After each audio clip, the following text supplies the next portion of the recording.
Assalamualaikum warahmatullahi wabarakatuh. Selamat pagi, selamat siang, selamat malam. Kembali lagi pada YouTube channel Pak Rahman.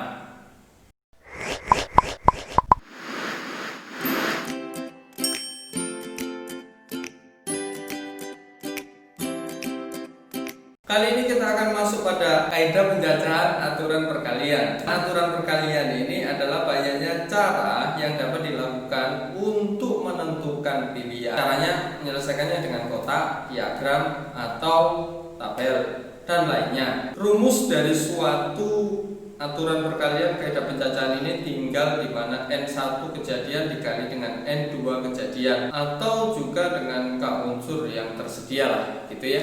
Nah, bagaimanakah contoh soal tentang aturan perkalian? Aturan perkalian di kaidah pencacahan?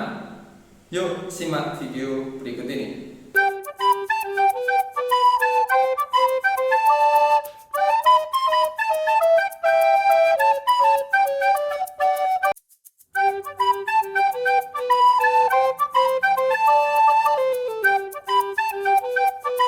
Nah, ini ada beberapa jenis soal kaidah pencacahan di aturan perkalian.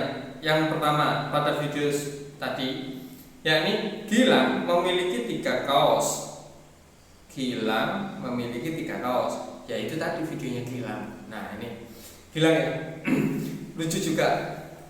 Gilang memiliki 3 kaos, warnanya putih, merah, dan biru. Dan juga memiliki 2 celana panjang yang berwarna hitam dan coklat. Oke, tentukan beberapa kemungkinan Gilang akan menggunakan kaos dan juga celana panjang tersebut. Nah, kira-kira kalau pakai kaos dan celana panjang ganteng gak ya tambahan Gilang? Oke, kita cek caranya gimana. Nih, jadi intinya Gilang itu memiliki 3 kaos, warnanya merah, biru, putih ya, putih, merah, biru, dan 2 celana hitam dan coklat. Ini banyak kemungkinan, banyak caranya, pasangannya, kemungkinannya berapa nih kemungkinannya? Yang pertama, kalau secara cepat sih perkalian tinggal 3 kaos, 2 celana, tinggal aja 3 kali 2 karena aturan perkalian 3 kali 2, 6, sudah beres jawabannya. Kok bisa Pak? Iyalah, nih caranya saya jabarkan ya. Saya jabarkan. Nih muncul nih.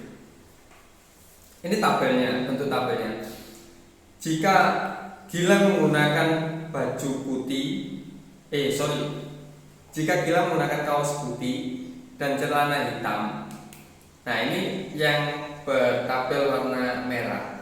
Ini artinya pasangannya putih menggunakan hitam. Pasangan setelannya kan berarti putih hitam. Itu dihitung 1. Nah, bisa jadi juga Gilang menggunakan putih dan coklat. Pasangannya putih coklat gitu ya. Dihitung 1 juga jadi 2 sekarang. Juga gitu bisa Gilang menggunakan kaos warna merah namun celananya hitam. Makanya tulis merah hitam. Dan kaos merah juga tapi celananya warnanya coklat. Itu beberapa kemungkinan ya. Nah, merah coklat. Sedangkan juga Gilang bisa jadi pakai warna biru toh. Warna biru celananya hitam. Makanya tulis biru hitam. Itu kemungkinan. Bisa juga Gilang lagi sadar pakai kaos warna biru kayak saya ini tapi celananya coklat. Nah, dihitung juga. Jadi dengan kesimpulan seperti ini bisa dikatakan bahwa 6 ada 6 kemungkinan. Ada 6 kemungkinan Gilang menggunakan kaos dan celana yang dia miliki. Gitu. Jadi kalau cara cepatnya tinggal aja 3 dikali 2 gitu toh. Namun biasanya ada soal yang mengatakan berapa kemungkinan Gilang menggunakan kaos warna biru? Nah, ya udah berarti jawabannya kan kalau kaos yang warna biru dari tabel ini ya biru hitam atau biru coklat. Berarti kemungkinan 2 bisa jadi. Namun pertanyaannya cuma tentukan berapa kemungkinan Gilang menggunakan kaos dan celana panjang. Jadi ya 6 kemungkinan bila menggunakan seperti itu dengan tabel yang seperti ini. Itu ya. Oke, gampang banget kalau diatur sama kalian, tinggal dikalikan. Next, pada contoh soal berikutnya. Tak geser. Nah, nih, Andi ingin pergi keluar kota. Ia saat ini berada di kota A, ingin menuju kota C. Dari kota A ke kota C itu melewati kota B. Dari kota A ke kota B itu ada 3 jalur. Dan dari kota B ke kota C itu ada 4 jalur. Ada berapa jalur atau cara Andi dari kota A ke kota C? Kalau saya jawab secara langsung ya udah tinggal aja 3 jalur awal, 4 jalur berikutnya. Ya udah tinggal 3 kali 4, 12 jalur atau cara Andi melewati kota dari kota A ke kota C. Namun kita perlu jabarkan gimana sih kok bisa sih Andi itu bisa menggunakan caranya sekitar 12 jalur atau cara kemungkinannya. Ya, yuk kita lihat.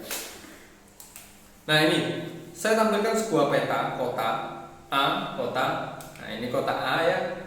Kota A, sedangkan yang sebelah sini adalah kota B. Oke, lihat petanya, jangan lihat saya. Oke, kota A ke kota B itu kan ada 3 jalur. Ini jalur pertama, jalur kedua, sedangkan yang sebelah sini juga jalur ketiga. Nah, tak geser. Dapat tahu bajuku, kabarin gitu, men. Next, di sebelah sini juga ada kota C. Kota C ada 4 jalur. 4 jalur, jalur pertama, jalur kedua, jalur ketiga, jalur keempat. Itu ya. Tak mungkin gambarnya.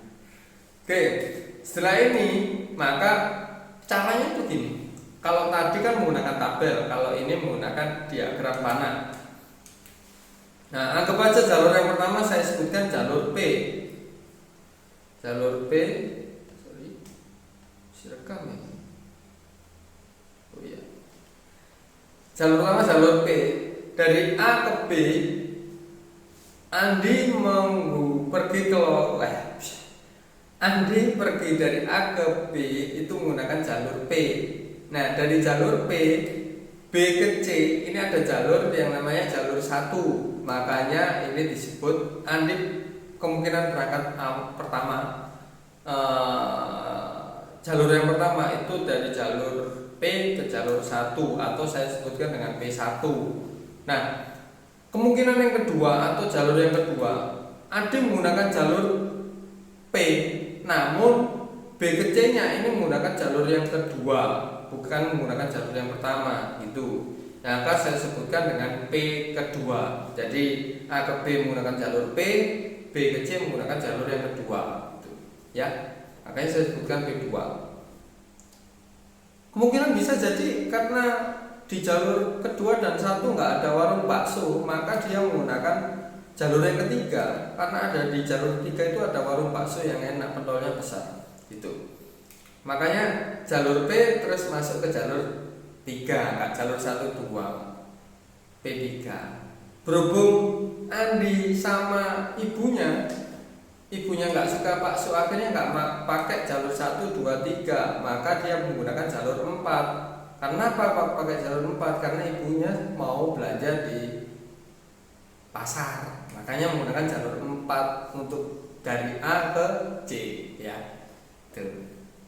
Makanya saya sebutkan ini kemungkinannya adalah P4. Dari jalur P aja di jalur B itu bisa menjadi kemungkinannya ada 4 kali gitu. Nah, semisal ini kan jalur P. Nah, kalau jalur yang baru ya udah kita kasih aja jalur keduanya itu jalur Q. Makanya munculnya Q. Semisal nggak pakai jalur P ya, pakai jalur Q. Jalur Q ya udah dari A ke B menggunakan jalur Q, namun dari B ke C itu bisa jadi Q1, Q2, Q3, Q4 gitu. Ya. Nah, itu kalau PI. Kalau A ke B itu kan 3 jalur, makanya saya buat namanya R P I R, bisa R1, R2, R3, R4. Tuh. Jadi kesimpulannya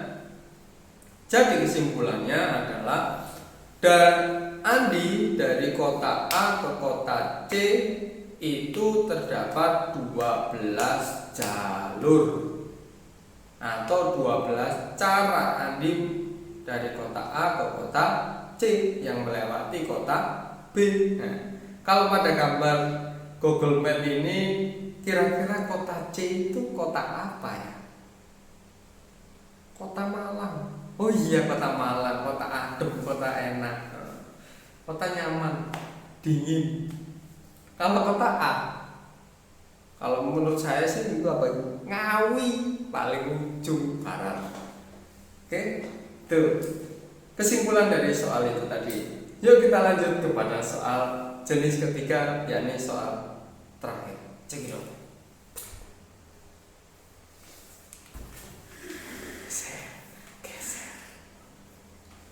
Nih, suatu regu pramuka terdiri dari 7 anak. Jika akan dipilih ketua, sekretaris, bendahara, maka banyak pasangan yang mungkin adalah, kalau tadi sudah menggunakan tabel diagram panah, kita menggunakan cara yang namanya cara kotak. Oke. Cara kotak saya menggunakan langsung cara cepat, nggak pasang-pasangannya. Karena yang ditanyakan adalah banyaknya pasangan, bukan pasangan yang lainnya. Yang nggak punya pasangan sudah sabar, hubungi saya. Next, oke, kita pakai cara kotak. Anggap aja ini kotak 1 yang namanya kotak ketua. Terus yang kotak kedua adalah kotak sekretaris. Yang kotak ketiga adalah kotak bendahara. Karena yang ditanyakan adalah yang dipilih adalah ketua, sekretaris, sama bendahara. Anggap aja 7 anak pramuka ini namanya si A, si B, si C, si D, si E, si F, si G. Kan 7 ya? A, B, C, D, E, F, G. Kan 7 pas. Jika dalam pemilihan ketua dulu lah, masa milih sekretaris dulu, nggak mungkin lah, milih ketua dulu. Jika dalam pemilihan ketua itu dari A sampai G, ternyata yang terpilih adalah G saya coret, G yang saya coret, G, ketuanya G, si G, maka G saya coret. Namun pada A sampai G ini, A sampai G ini kan ada 7 apa namanya? 7 anak. Maka di kotak ketua itu saya tulis angka 7 gitu. Terus G kan dicoret. G nggak mungkin dong menjadi sekretaris, kan udah terpilih jadi ketua. Maka sekretarisnya yakni sisa A, B, C, D, E, F. Jumlahnya berapa? 6. Jumlahnya 6. Tak tulis kotaknya di sekretaris itu 6. Terus ternyata sekretarisnya itu yang terpilih adalah C. Yang C yang saya coret. C tak coret. C kamu jadi sekretaris, tak coret. Oke, itu ya, jumlahnya 6. Karena C jadi sekretaris, maka di kotak bendahara pilihan jadi bendaharanya itu tinggal A, B, D, E, F. Berapa? 5. Maka saya tulis di kotak bendahara itu 5. Nah, gimana caranya? Kan namanya aturan perkalian. Ya udah tinggal dikali aja. 7 kali 6 kali 5. 7 kali 6 kali 5. Kira ya? Berapa kira-kira? Hah? Lupa saya. 210 cara. Jadi jawabannya adalah 210 cara pasangan yang mungkin. Nah, itu. Mau saya buat tabel kayak apa namanya? Kayak tadi itu sama diagram panah. Sudut gitulah. Apalagi tabel tambah dowo, ini jumlahnya 210 cara. Full ini kamera video pakai A B A kan nggak mungkin, makanya pakai cara kotak gitu loh. Itu ya.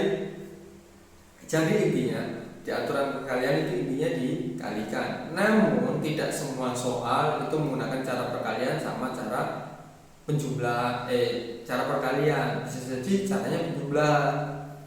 Nah, kalau cara perkalian itu saling berkaitan.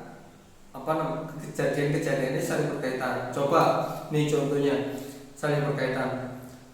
Sekretaris itu tidak akan terpilih jika ketua tidak terpilih dulu, kan gitu. Makanya saling berkaitan. Sedangkan bendahara itu nggak bisa terpilih jika ketua sama sekretaris tidak terpilih dulu, gitu loh. Kalau penjumlahan, aturan penjumlahan itu kan saling lepas, nggak ada keterkaitan. Itu ya, oke lah. Nah, gampang. Itulah aturan perkalian 3 contoh soal. Sudah cukup ya? Capek. Saya tutup. Assalamualaikum warahmatullahi wabarakatuh.